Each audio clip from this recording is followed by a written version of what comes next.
most of our finances actually come from your job. So that is why when a layoff happens, it is very traumatic. It involves a huge change in your lifestyle, often not to your liking, which then leads to the question of like why financial freedom is so important, or taking care of your own finances, so that when this type of thing happens, that's the whole point of finance. Earlier Matthew said, like, money is supposed to use it to get the life you want, but it's also to get you away from the life you don't want.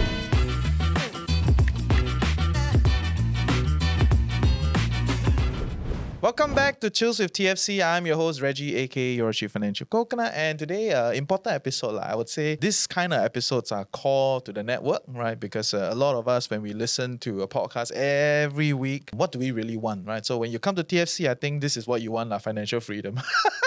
Right, so this is the core idea, managing your finances a little bit better and all that jazz, right? So today, other than myself, I'm joined with Matthew, our new influencer friend. Oh, that's a stretch. Right. I mean, you've been on another show, right? So how has it been? Sure, I think that's been okay. Just meeting new people, talking about the topics that we're interested in, and really learning from each other. So I think that's been really exciting. So check out the other podcast with the fifth person. Thank you. I think it was quite good. I was actually quite shocked. I was like, hey, you're there. Did so you that's good. like, share, subscribe?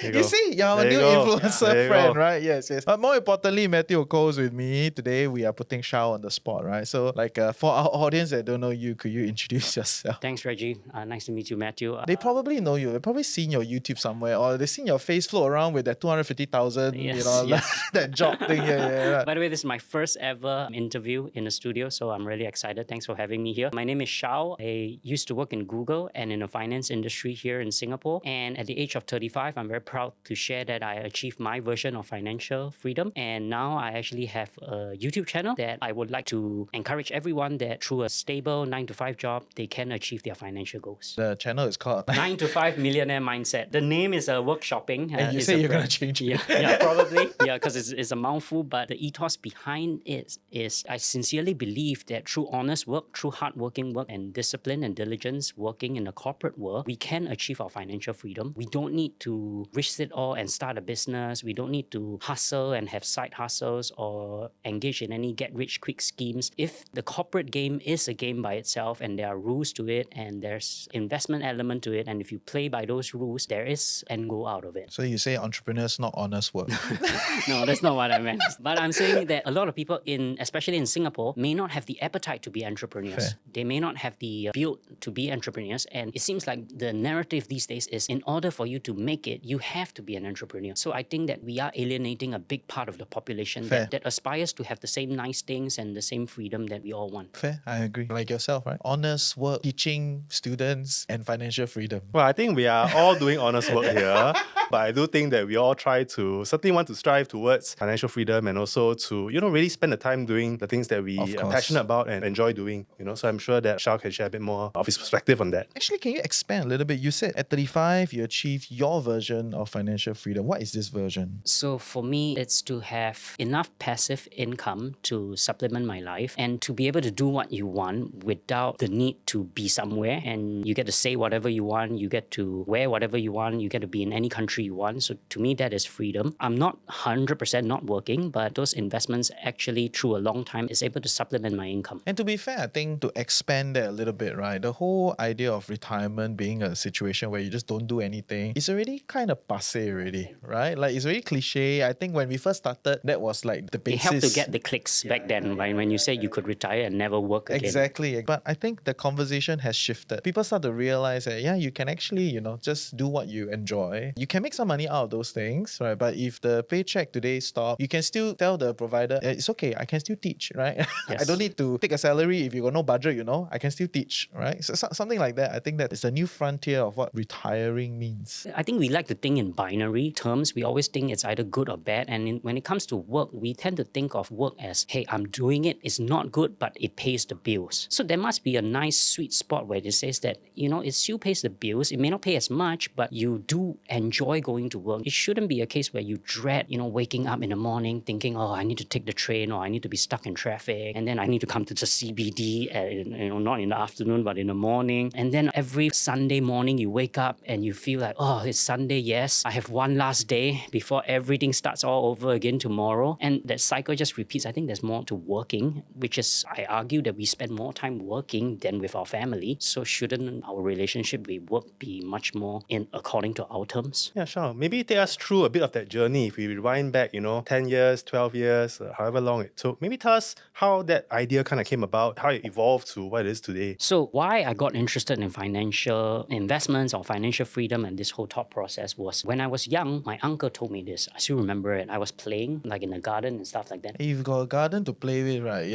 Public garden. It's got a garden to play with, you don't need the retirement thing, right? You're born retired, but anyway. These days, if you have a car park, it's already considered a luxury already. I was just running around, I think it was a barbecue and stuff. And then a bit too young, I was like maybe 7 or 8 years old, and he laid this on me. He said, hey, you should enjoy your time right now because when you grow up and you start working, life is going to be very different. And I felt a bit too much at that young, but as I grow older, I remember, wow, that message kept coming back to me, and I realized it can't be this way, right? It can't be that, from young, as a kid, you grow up and then you have fun and then you study so hard, and then once you enter the workplace, you sort of sign this unwritten contract that life is going to be really tough. It's just about paying bills and living paycheck to paycheck. So I started to deviate, and I found different communities that different ways of doing it. Also tapping on the whole, it's not binary. To be fair, I think if people really hate the job, they would have just dropped it. Right? It's not that difficult to drop it. There must be some elements that you don't hate as much. But I also want to kind of push the idea that, it's not always about doing everything you love, right? Because the truth of the matter is, if you want to move up the corporate ladder, which I think is a big thesis of your plan, right? You have to be up the corporate ladder to make good money such that you can retire at 35. You're not going to be like low-level exec and then retire at 35. Okay, maybe not in Singapore, you probably can retire Cambodia or somewhere, right? You could play the game, right? Geo arbitrage. But the basis is likelihood, you got to work hard to move up the ladder to play the game, and that would entail doing a lot of things that you don't hate but you may not love. What do you have to say for something like that? It's not binary, especially when it comes to working. There are things that you have to do that will elevate your career, especially in Singapore. The good thing about being in Singapore, and that's why I think that anyone working 9 to 5 has the opportunity to achieve their financial goals, is that Singapore is the hub for a lot of high-paying jobs. You think of companies like my ex-employer, Google, JP Morgan, their Asia headquarters is here. Even TikTok, Shein, their global headquarters are here. So these are big companies that are willing to hire Singaporeans or anyone based in this country with high 6-digit figures as well. So you have that. The other element that you have is taxing system here is actually quite favorable, both in terms of income tax, but especially capital gains tax. There's a reason why so many rich people or rich families move their money and they find all sorts of ways to park their money in this country. So why aren't the people in this country taking full advantage of that? Other people are trying their best to get a slice of it. I figured, hey, why don't we participate?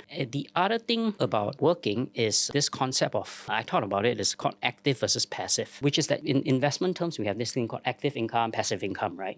And ideally everyone wants to have passive income that will exceed your active income, right? But I noticed that we actually do things the opposite. In our active income, which is our jobs, we can be quite passive at times. It's like, I'm just waiting for 6 o'clock. I just want to go home. Or, the boss asked me to do this. I'm trying to get out of it. Or I don't want to go for networking events. I just want to do what's the minimum. So my active job, I'm very passive. On my passive income, I'm very active. Once I go home, I'm on Reddit, I'm on forums, which stock to buy, which penny stock, which meme stock, social behaviors that I noticed that I was participating in. And then I look at my own track record. I'm not making any more than I was when I initially started. So I realized that, hey, there must be something that I'm doing wrong. So why not just do the exact opposite? Be very active in your job, be proactive, reach out, talk to recruiters every 6 months. So I have a rule every 6 months, and I told my manager this upfront, that every 6 months I'm talking to someone outside just to know the market. And it also helps you because then I also know what am I missing and how can I do my job better. So every 6 months I go out there, also asking my boss, how can I make your job better? How can I elevate my current job and have that check-in regularly? And in terms of my passive income, I really just have to bite the bullet and accept my ego that I'm really not good at stock picking. Even though I graduated in finance and started working in a bank, my track record is horrible. It took a long while to accept that, but once I accept that, that's when I really saw my net worth really grow. In some sense, I had to learn how to get out of my own way. Tell us a little bit about this income growth that you speak about. So you mentioned a portion where you found that maybe your income was kind of not moving up as quickly as you would like. Hentak kaki. So if you, exactly, and could share a little bit about what you did and how that materialized. Add on to that, right, which is like how be more active in your active job. I really like that because to be fair, as a manager, I mean, as a SME tauke, you essentially built a middle manager job for yourself, right? At least that's kind of how I looked at it, right? So yeah, I built a middle manager job for myself, and I can observe the dynamics of the people, and I only want to pick the people that will go further, right? So I think all managers look at the people that will go further together, then you invest more, give more opportunities, do more things, but for some reason, it does feel like the wisdom, or not say the wisdom, the story on the street is, can siam, right? Can wayang, can be more passive, but I like that you brought out that, like, you want to be more active in your active job, because that is what I want in developing people for the next growth phase, from that whole high income element and, being more active, share with us a little bit more from that. A lot of this is through my career, and I learned over time. It wasn't like someone told me, and even if someone did tell me,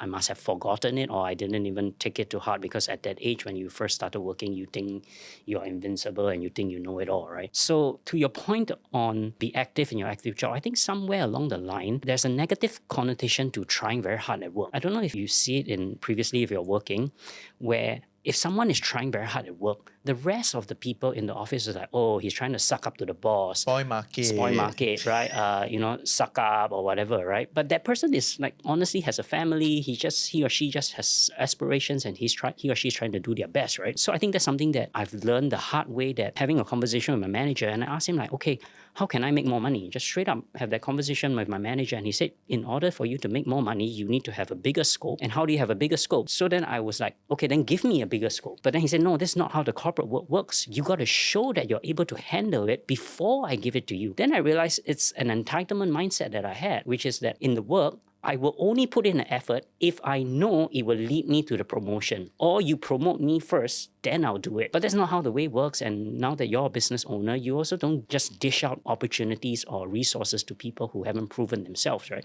So then I took up that mindset, and one of my previous managers, he gave me this book called The Growth Mindset. What a great book. Made me felt like a child all over again. The concepts there are so simple. And I felt that I was just doing things the opposite way, and I wasn't improving myself. And the moment I reached out and I asked people, hey, I want to be more proactive, I want to do more, suddenly you just become an outlier in the entire crowd of people in your workplace. So you don't even need to be the smartest. You don't need to learn coding or engineer or whatever bombastic technology, AI right now. You just need to be proactive. And I realized that is a big differentiator in the workplace. Be proactive, you may be forced to learn something. Yes, that's true. Depending on the organization and the department that you're in, right? And one thing I want to add, I clearly hear that it's also possible that if you're proactive, your company or your team may exploit you, may take advantage of you. Maybe that's where the negative connotation comes from. But it's also through your own discovery and knowing which employer to pick and which manager and which team that you navigate yourself through that career. I mean, exploitation fundamentally has an assumption that you don't get anything at the end, right? If ultimately you get something at the end, then great. But you will not know until you move. I think sometimes we try to forecast the outcome based on the stories of other people, and then we subject that to our own life without realizing that it may not actually be true. That's a big part. But at the same time, it's not just a working professional. I would say even like running a small business, you are a vendor, people work with you. At first, you don't make a lot out of it. So when I don't make a lot, I'd rather do for free. So at least you cannot disturb me too much. Right? So it's a very different point of view. People will think like, oh, you must price correct, blah, blah, blah, which is fair. If you can, you price right, but the reality is if you're a new market entrance, then you're nobody. You got to prove your worth. The whole world is risk managing. The whole world is managing capital, right? So you just gotta convince the other party that you're the right person, and it takes some sort of a thing lah. You must show me something, then I will give you more. I think that's a good place to be, right? Be more active with your active job. Other than that, I think same with Matthew. You guys invest your money quite a bit. I think it's a big part of an educator space. I mean, he's an educator, right? He's now an educator. Side tangent. Why are you an educator now? Because you were in finance, then you're doing tech, then yes. Now that you retire, you do this education thing. So it has always been a calling, but teachers are not paid enough, is it? I was actually working as a part-time university lecturer. So before retiring, you were Yes. already doing it. Oh, Yes, okay. I was doing it. It was quite a low lift in the sense that I was teaching digital marketing, and my core job in Google was digital marketing as well. I played my cards right, and it all came at a nice time because our universities are also trying to get corporate people in to sort of give students a bit of exposure. And Google, being one of the biggest employer and very attractive to students, they eventually gave me the opportunity, and was actually during COVID. My cost is actually very low because during COVID, you remember, classes were done online, so I could literally do it at home as well. And my employer was actually very supportive. In fact, there's quite a few ex-colleagues that are still teaching as well. So that actually, one, supplemented my income, and eventually when I was laid off, it helped as well. But it also gives me more meaning. I don't want to say that I didn't enjoy my time in Google because I really did. But speaking to the next generation and giving them, having an audience of people that actually wants to listen to you, share your sort of battle stories is very rare because my wife is tired of all my stories already. My friends are tired of all my stories. My need to tell these stories created a YouTube channel, but now I have my students here. Yeah, already.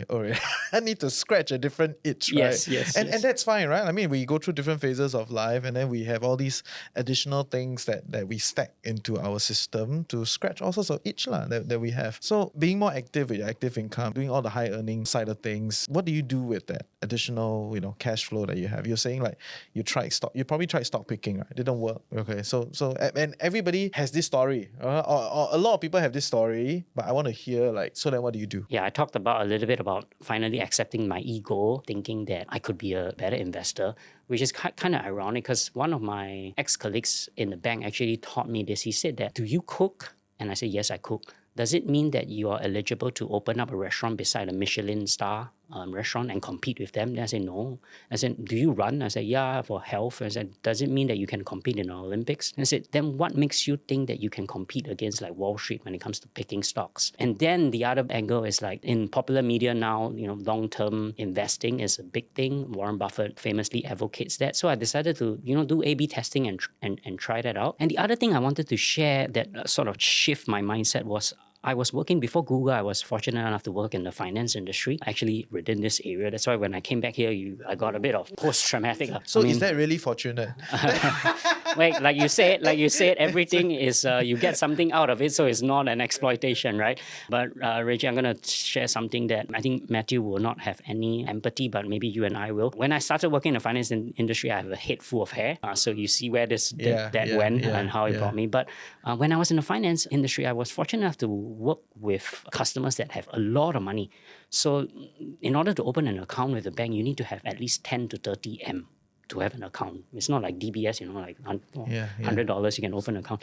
So, and I saw their behavior. I saw the older folks that were a bit more patient, a bit more calm. Their portfolio keeps growing year after year. Whereas the younger customers that I have, and they tend to be like second generation wealth, or like, the inherit the money from a family business. The retire with garden one, right from the start. With the The one that garden, play in the garden. Yeah, I think they have a mansion. It's a different garden. Yes. They were, I think in some sense, insecure. They were trying to prove that they know more and they are better than their family, or they are as good. So they end up taking a lot of risky investments, and they are very short term. So that also influenced my whole investment attitude with terms like, hey, even people with so much money are losing money by doing the same thing, by being short term, by being chasing after the money. So you don't have that money to lose. So you learn from other people's mistake, right? So eventually it got me shifting towards more long term, more disciplined, passive investments. Yeah, maybe to provide some reassurance as well. I mean, you mentioned Warren Buffett, and I don't think Reggie knows how much I admire Warren Buffett. It's true. I mean, the oracle does say that, investing really is not about knowledge, it's about temperament, right? Which means that you mentioned the word patience, you mentioned the word discipline, you mentioned the word slow and calm, right? And these things are the things that actually allow one to build wealth over time. So recognizing that, I think, is the first step, and then really having the stomach to execute and do that, and really be lazy in a way, do nothing over a long period of time. That really builds wealth, and I think kind of ties in with the observation that you saw with your younger clients and your older clients, So definitely, I think that's the right thing to do. To kind of expand that a little bit, it is also true that as you stay patient and as your capital size grow, right, then you will some itch still, right? Like you try to be like, okay, maybe we can explore some other things with keeping the core strong, right? And then we kind of expand beyond. Because from my understanding, you don't just do like broadly diversify and that's it, right? Like you probably have some other tools within your investment portfolio. I do a bit of fixed income, which is really just Even more boring than boring, broadly even diversify. more boring, right? But that's for diversification, right? Hey, welcome to the Financial Coconut Podcast Network. I'm your host, Reggie, aka your Chief Financial Coconut. And if you're loving what we're creating here, like, share, subscribe, share with your loved ones, comment in the comment section below. And yeah, we'll see you for great content on Chills with TFC. What's the thought process, right? At this age, doing fixed income, knowing what you know, why? Okay, that's a good question. Again, I want to bring you back to binary thinking, right? So everyone thinks that, okay, at a certain age, you should be higher on more risky assets to build up your wealth. Then fixed income is for older people, right? So you see right now in this afternoon, you go to the bank, all the old people queuing up to put fixed deposit and everything. And get free coffee. Yeah, and a free newspaper, right? For me, it's like diversification or like risk management. Like you don't need to optimize 100% everything in investing for growth. What if something really happens and you are suddenly 100% all in and all your eggs are in this basket, right?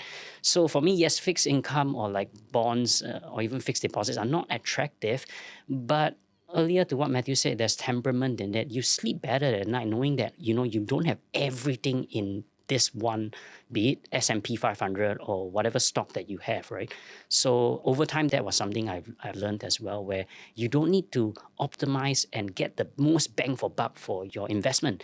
If you have a portion of it growing and you are already happy with the growth out of there, you can always chase for more, right? But then it's the same with like life, right? You can always like, okay, I have this house. I can, if I work a little bit harder, I can buy a bigger house. Then you'll never be satisfied as well. But this is a retrospective thought, Of course. right? So I want to kind of break down that thought process a little bit. I think most people that survive this, right, they definitely have gone through the front part of like chonga, like even though they passive, broad-based, diversify, it will still be relatively aggressive, right? 100% stock, big indexes, and all that, right? So you probably were somewhere there also. And then this idea started to come in, usually under two scenarios. When your portfolio size get a little bit too big, the fluctuations get a bit too scary, or there's one fine day, some big thing happen, and then you try to risk manage. It will develop your investment thought process. Is that a fair thesis? Yes. Within that similarity, there are differences and a lot of lessons to learn. Can you kind of share a little bit more? If I look back now, I think pain was the most effective teacher and loss is the most humbling experience you can have. And for me, it's when I was working in finance,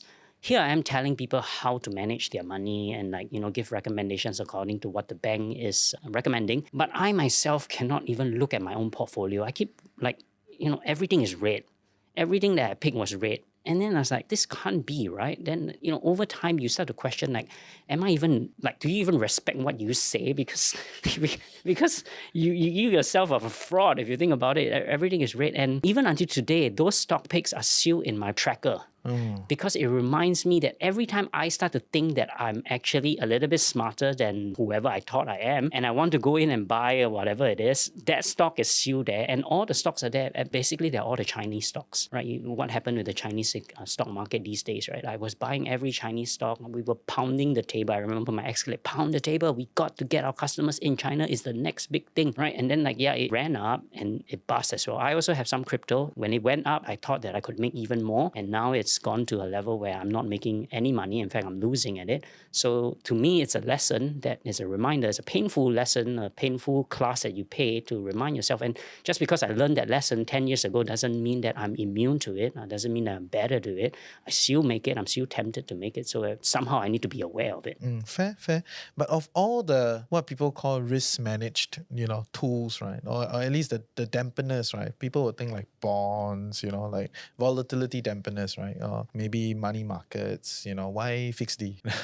Just to kind of expand that a little bit more. For liquidity, because my wife and I, we got married. In the future, we may be looking to buy our own place. We may be looking to start a family. So You haven't bought your own place? No, I'm one of the rare Singaporeans that actually rent a place. Why? My parents, if my mom is still around, she would say that I'm throwing money away. And they're like, why you want to give the landlord when you can give yourself, right? Luckily, she never say when you can give me.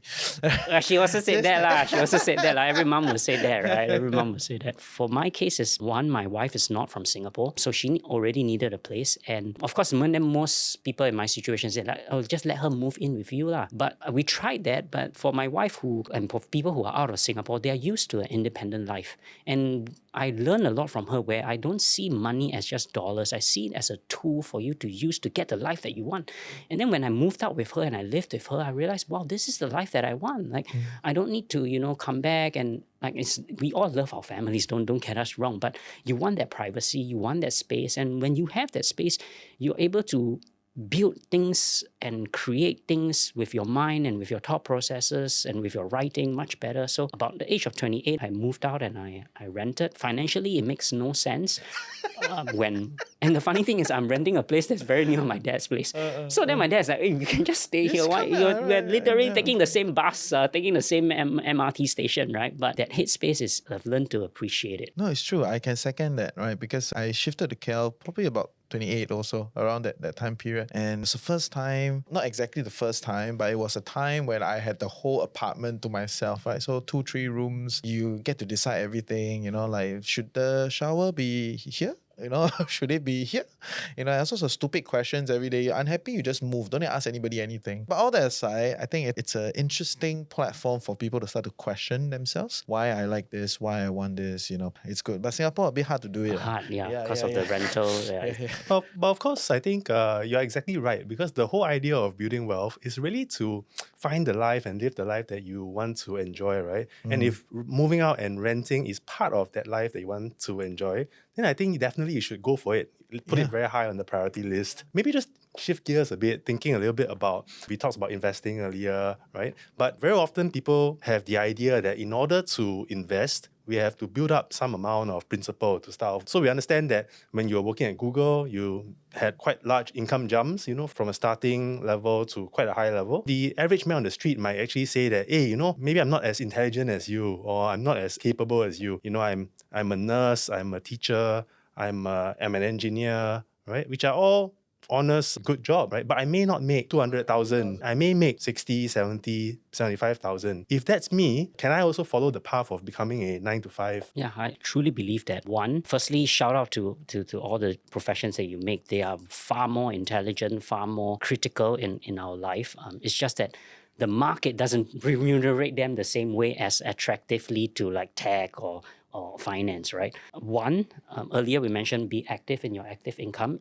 Every industry, there are ways to climb the ladder. There are ways to add more value. There are ways to bring more. One thing I always advocate when it comes to career is to move yourself closer to the point of sale. An example, if you, maybe not so much in Singapore, but in the US or whatever, there's the tipping culture, you tip, right? So if you go to a restaurant, the chef is at the back with the heat cooking, right? Versus the waiter, handling so many things. You could argue that both of them are working just as hard. You could even argue that the chef is even harder because he's in the heat and he's non-stop cooking, right? But at the end of the meal, who actually gets the tip? It's the waiter who gets the tip, right? And I realized that this is a very good career advice where the closer you are to the customer, the higher you get remunerated for. So you think about it like if you are a farmer, you grow the durian in Malaysia, right? You bring it to Singapore, the durian shop guy sells it 1 kg for about $30, for sometimes even $50, right? But as the farmer, you're being exploited in some sense because you were paying market rate because you're very far away from the customer. So one way to really improve your career and improve your earnings capability is find yourself closer to the customer. So that usually comes with like sales, customer facing, customer support. And a lot of people feel that, hey, I don't feel comfortable. I don't like talking to people. I don't like asking people for money. I don't like sales. There's a negative connotation to it. I would say that everybody is selling at some point, right? If you work in HR, you're selling the company, like join this company. The second thought process is like, hey, I don't earn as much and therefore I may not be able to start. There's a lot of people that I know that are making even more than me that haven't started investing, which is like, you realize then therefore, if that is the situation, then capital is not the restriction here already. It's more, are you willing to get started on that journey? So I can share with you when I was in finance, I had a lot of colleagues that were lifetime Citibankers. Back then, Citibank is the Google of today. A lot of people, when they graduate, if they get a job in Citibank with their management associate, it's a lifetime, like the management trainee, then analyst, associate, VP. But financial crisis in 2008, Citibank stock, I remember, went from $80 to $1 in one day, or 1 week. So these people who making six figures, are my ex-colleagues more senior, they never invested except the Citibank stock. Because prior to that, the Citibank stock was always growing year after year, double digit. So their entire portfolio was one Citibank, of which their active income, their job is also now on the line. They are so risk concentrated. And they never buy health insurance because Citibank was giving them the best health insurance. And now they are 40, 50 years old, no health insurance will underwrite them. So their healthcare cost of their family is also all tied to this job that is soon going to not exist. And lastly, they have a lifestyle inflation. They're used to flying business class for their family. So their kids expect, 2 holidays on business class to Disneyland in Florida and everything. So mentally, it's very difficult for them to scale back as well. So then, as a long tangent, saying that just because you have a big capital doesn't mean that it makes you a better investor or makes you closer to your financial goals. The things that Matthew talked about, discipline, patience, they are very simple. They're not easy, but they're simple concepts that anyone can do. But it's not simple. It just requires discipline, and no one wants to be. If you can take the easy way road, you do that. And I think expanding on that risk concentration discussion, right? I don't think a lot of people see it that way, when they think about risk. Truth of the matter is, if you own a house in Singapore, you make Sing dollar, you invest in a Singapore stock market, everything is tied to the Sing dollar, right? Tied to the Singapore in itself, right? Which I'm not saying Singapore is bad, but I do think a lot of Singaporeans are very concentrated in Singapore. You know what I mean? And not only a portfolio, but I think your life experience as well, right? Yeah. We were talking earlier before this show of like how if you actually go out of Singapore, it brings you a different perspective, and it then helps your income as well, your financial situation, because you see things, you see opportunities, you see that there are different ways to do things, there are different ways to spend your money, to have a different lifestyle as well. You feel so? Yeah, I think so. Even as a working professional, because I think the context is in a working professional. Like a lot of taukees, right? When they go out there, they will see like, wow, this one can, that one can, right? And probably within their space or what they can do, they probably tap on quite quickly. But for working professional opportunities around, does it work that way? I think so. Because if you think about our parents' age, right, to invest or to start to do anything about your financial situation, right? One, they didn't have the internet to tell them what to do. So they are at the mercy of going to a bank and being upsold all sorts of financial products. That's why in our parents' generations, a lot of them are stuck with endowment plans. It's like this thing that you cannot get rid of. To be fair, endowment plans in the past pay a very different type of interest rate as compared to what it is today. So you cannot use the interest rates that endowments are paying today to evaluate back then. But I do think a lot of unit trust was anyhow sold. It has a very bad rap. But that's a different discussion. But please continue. Or even like things like timeshare. Oh, that's the worst. And they tell you, oh, you can be a property owner without being a property owner. That's the worst, right? That's the endowment. There's still some saving grace because interest rate used to be higher. But back to the point, right? At our parents' age, they don't have it. But today, you want to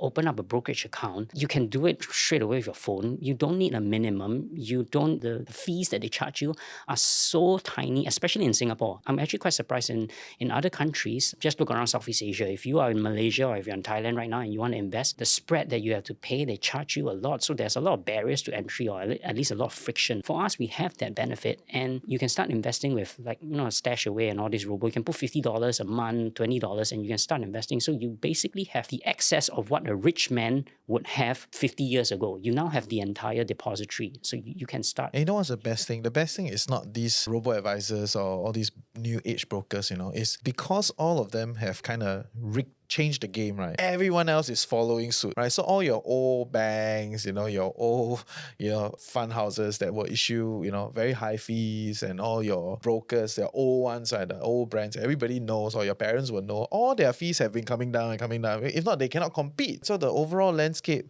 has changed. We are in a different playing field. And that's why the playing field becomes a situation of like, okay, fees are lower, but I still need to make your money. I will encourage you to make more trades, right? That's when you need to be more discerning of trying to understand what actually matters, what is your investment methodology, and all that jazz, right? So that you don't kena marketing machine, right? The marketing machine can be very, very fierce when it comes to this. With increased access, they got to make money in a different way. So that's a fair statement, right? Yeah.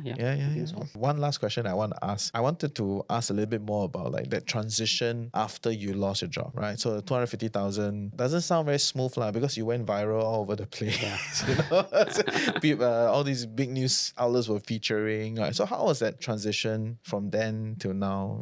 How does it look like? I think that story did very well because we are at a current moment right now where layoffs are constantly happening, right? And I think in Singapore especially, like just over the last few days, a few other companies have announced, Vacuum cleaner also cut people. Yeah, vacuum cleaner, and the other one is Samsung as well, Yeah, right? yeah, So yeah. firstly, layoff is a huge financial blow and a huge emotional scar as well. Earlier you mentioned that we put all our eggs especially in Singapore, right? Everything is concentrated in Singapore. We can go one level deeper, which is that most of our finances actually come from your job.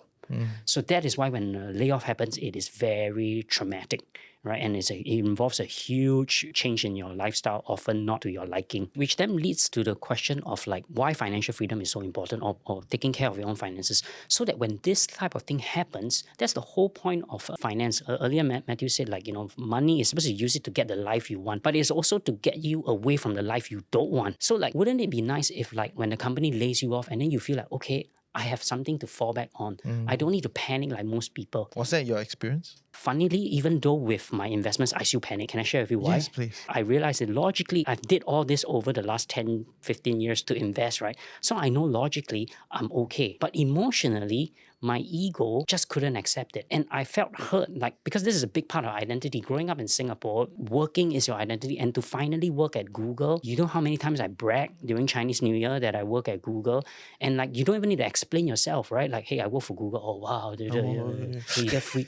And it's so comfortable, right? So, if the question sometimes people ask me is like, if you didn't get laid off, would you have continued staying, or would you have pursued what you're doing right now? I would like to portray that, I'm very determined to start this new journey by myself. And the answer is no, I would stay. It was so comfortable. They feed me breakfast, lunch, they provide coffee, they provide healthcare, the career path is stable, the prestigious. So that's how I felt. Emotionally, I couldn't take it. So I panicked. I felt entitled. That, hey, I was so loyal to you. I did a good job. I know the market more than anyone. I feel that I'm better than, I have more experience than most people there. Why did you pick me? So emotionally, that was when I saw the limitations of having money or having a portfolio. You are still subjected to emotions. You're still subjected to the frictions of life. And I guess it's similar to investing as well. Like, logically, you know what to do, but emotionally you have to control your emotions in order to be a better investor. And I guess it's the same in your career as well. So yeah, that's what I went through. Okay. I actually can resonate, Shao. Is it the part that you're a proud employee No, of? not at all. Not at all. And I'm famous for being the most unproud employee. I famously said that, on my list of priorities, my job and my career is like well into the double digits, So, but what I was trying to say is I've actually shared with Reggie previously, when my wife went from having a full-time job to having a part-time job, and then completely leaving her job to take care of the kids at home, one would think that, if I have certain financial stability, it should be okay. I should not feel any anxiety, panic, nervousness at all, right? But that's not actually the case, So actually, it's very strange and unexpected. So when you say that upon retrenchment and you suddenly lose an income, it's actually to the same effect, right? Where you might think that, I actually have this nest egg and I'm stable and it's good. But I'm certain that you will feel, kind of stressed out and kind of anxious. Yeah. So I think I really resonate with what you shared earlier. Just to kind of evolve that a little bit, right? So essentially, I think for our audience to understand, right, it's like, because our audience tune in every week, like hours of podcasts, they are the type that will prepare, right? Because it's a self-select community, right? I think that's a very fair statement, right? So although you are prepared, I think this is a good opportunity to highlight that, you should segment the causes of the stress. Like, what is causing the anxiety? It's not your plan. Your plan is in place, right? It's working. It is all these other, emotional or egoistical identity, Now you're going to tell people, also, I fund employed. Don't even dare to say you're unemployed. Yeah. So it's all these other pressures that will hit you, and it's okay. You manage that from there. But don't conflict with my plan is not working. Because some people, although they plan with all the finances, they do their passive income, they invest and all that. When it hit them, they double down on something else. Like, there's actually a lot of research to show how the elderly take unnecessary risks to capitalize their portfolio. And I believe that is a mark of maybe partly not a very good plan, and partly the anxiety that is getting to you, right? Don't conflate it. It takes a bit of mental training. Self-awareness. Yeah, self-awareness. And it's true, because now that you said it, like you start to see like people when they hit their 40s, 50s, and even though they're financially okay, they suddenly say, oh, I'm starting a new business. I'm opening a cafe. Then you're like, you don't need to do that. You can go to go and enjoy your life, right? Yeah. Save that 300,000. Put 150,000 in some F&B Lisco or something if you really, really need it, right? And then, you can cafe hop all your life with the 150,000 Sing dollars, right? Please don't start a cafe. But that's a different discussion. Okay, fair. I think we touched on quite a few things and give the audience a good recap, and some expansion into some of these ideas, which is good because after interviewing many people, sometimes it just be like, another same, financial freedom, because some core ideas are there, right?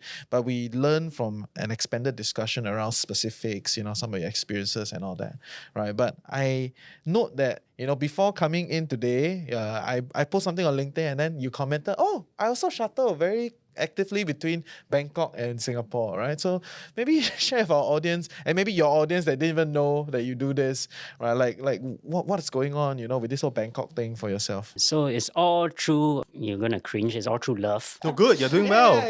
You're doing well.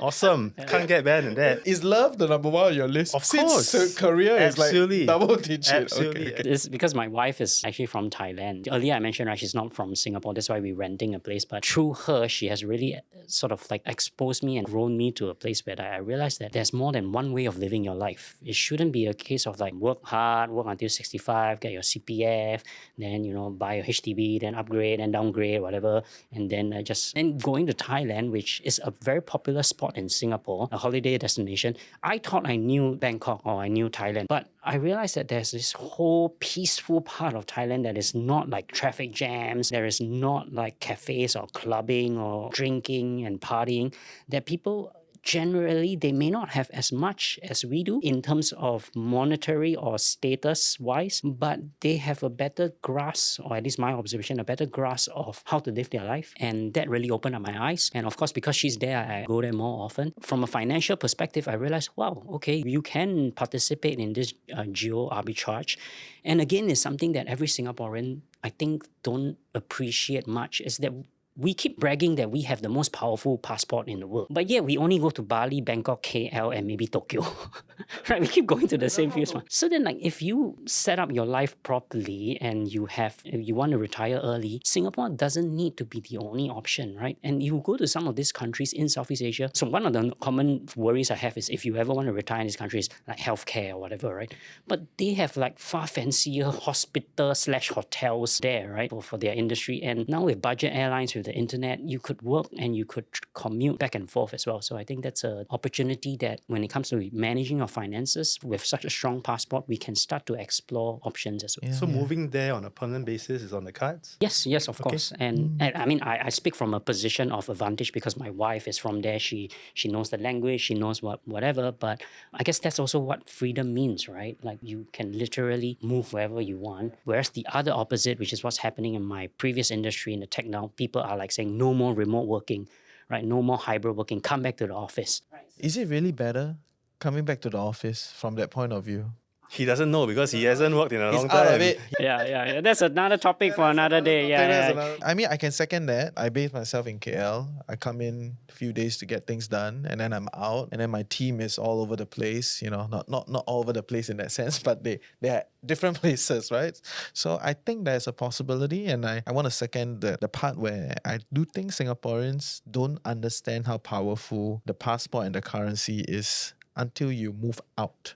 Or you move around. You don't need to leave Singapore. Singapore can be your base. You can always be around. And I think in the past, it'll be harder, right? A lot of jobs require you to be bound to the location. But I think slowly, there are more possibilities, more ways to go about doing this. And it's interesting to see how it unravels lah. Because on one side, there are all these big tech companies that are just forcing everybody to come in. On the other side, there are other companies that are like, yeah, it's fine. I think we can continue with this. And even the government is like, we want to do this, but then there's this, there's this. So everybody is kind of like dancing. Nobody is sure what is the future. But I think for Singaporeans, if you can muscle your way into a system that allows you to be remote, experience that geo arbitrage, experience that stability with a decently strong portfolio and a cash flow, I think it's great lah. For a lot of average working class, that's what you want. That's what professionals... And it's not easy. It's not easy. It's not, but that's what professionals fight for, right? You work so hard, you work extra compared to other people, you ground up. What's the goal? The goal is to live a life that is, with a little bit more comfort, with a little bit more choice, and you want to reach there lah. Very well sum it up back to financial freedom, right? I mean, really talking about financial freedom, Shao, you may not know this, but Reggie has famously said in the public domain that he has also reached his version of financial freedom. My own version of financial freedom. So I have maybe one last question from me. I couldn't help but notice that you have the same hairstyles. So if I also want to reach financial freedom, should I also adopt the same hairstyle? Okay, so I think it's not about adopting it, but it's more about realizing that your body has certain limits, right? So when you push yourself too much, it cracks and it shows signs. When that happens, then you have to dial back down and ask yourself, so what is possible? Depending on how you grow up, there are all sorts of other elements around this. I think this is only one manifestation, right? White hair, early wrinkles, heart palpitation, all sorts of things. Singaporeans got a lot of problems. All this sun gao, right? Like gao shui, gao, everything. It's just manifesting in different ways, and it may be a clear sign that the Singapore system needs a refine. This thing needs to change a little bit. What does it mean that our people are our assets, right? If our people are our assets, then can we take care of them a bit better? How does this thing work? That will unravel me into a whole different discussion. Can I just add on the hairstyle thing? Earlier, Reggie said, on retrospectively, you mentioned you see all the lessons, right? But when I was growing up, when I started to lose my hair, it's vanity, right? It's a big ego. I even thought, okay, I need to go to Korea for a hair transplant, okay? I'm going to save money. I'm going to do whatever it takes, because how do I face other people? But with that freedom that you finally achieve, in the past, I like to think that, hey, I don't care what other people think. You say that, I don't care what other people, I do whatever I want. But that's not true. You care. Everybody who says that, whoever says that cares the most. That's why they say it, to make them think of you in a positive light. If you manage your finances well, that freedom gives you the ability to not say, I don't care what other people think, but I no longer have anything to prove. So I don't have hair or whatever, I don't look the way, I don't work in the same corporate world, but I don't have anything left to prove, and I just do my own thing. And if my YouTube channel or whatever doesn't yield a single dollar, that's, to me, it's like I'm playing video games. When I play video games, I enjoy it, or I play football, I don't make money out of it, but I enjoy it. And I think everybody wants to get there, right? And we work so hard, and through your channel, through Matthews, and through all of us, we are just trying to tell you that it is possible. There's no one route to getting there. Last side story, 3-4 years into TFC, I almost closed it because I asked myself, why take so much stress? I don't even need this. And at some point, I figured out that, it's true, I don't need this, but it's not every day you have an opportunity to do this.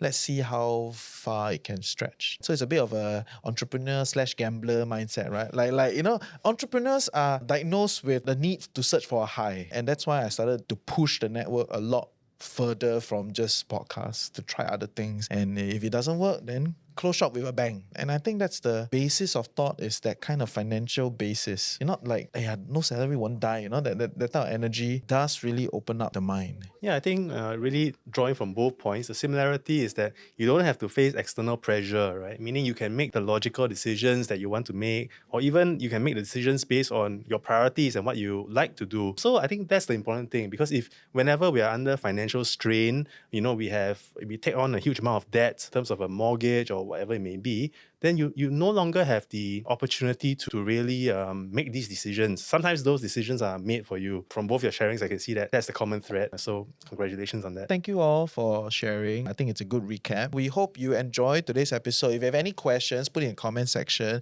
You can check out Shao's YouTube channel, right? Yes. Is that the best place to connect with you? Matthew, do you have an Instagram now that you are public facing? No, I don't. Not yet. Influencer in the making, right? We'll take it step by step. If you have any questions, put in the comment section. I hope you enjoyed today's podcast, and we'll see you next week. Bye.